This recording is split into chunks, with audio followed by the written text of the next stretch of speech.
Now, continuing forward with the events that took places in the trenches, there were many people who would go on to be known throughout history as being World War I veterans. One of them was a young man by the name of Jonathan Ronald Reuel Tolkien, who will be known as J.R.R. Tolkien in the future. And he was a British soldier. And what happened was there were many instances of soldiers who, hearing the constant shelling and machine gun fire and everything happening, they would get what was known to be shell shock, which is modern days now called PTSD, post-traumatic stress disorder, where they're constantly having the shelling happening and the guns going off, dealing with the rats, seeing the dead and dying all over the place, dealing with illness, dealing with disease, the whole 9 yards. And many men, quite frankly, were completely losing their minds in this situation. What Tolkien did was a little bit different. He began every day to, after big battles and things like that, he would dive into a world that he created in his own mind. A world of elves, dwarves, hobbits.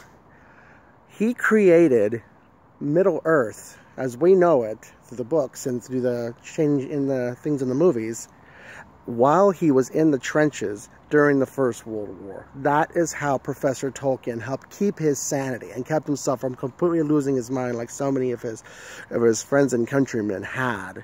So those are some of the things that happened, and sometimes it went untreated. That's why so many men turned to alcohol and things like that. Like, for example, this is many years down the road, but you'll hear of General Patton, what's known as the slapping incident, where he slaps a soldier who is quote-unquote having shell shock, and he called him a coward and so on and so forth, and slapped him and kicked him out and everything like that. And when it came down to it, after the fact, they asked him, why would you do such a thing? He said basically that he had a friend during the First World War who was having the exact same thing, and he thought if someone had fought to snap his friend out of it, his friend would not have taken his own life. That was his justification for trying to snap that shoulder, saying, hey, wake up, what's the matter with you? Come on, let's get back in the game, kind of thing like that.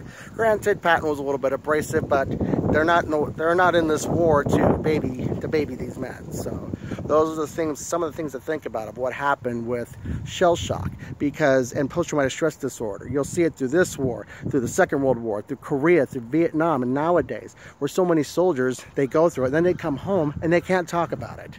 Most people don't know what they've been through. No one who hasn't been through it can say what they understand. I haven't found a war, so although I can read it, I cannot understand.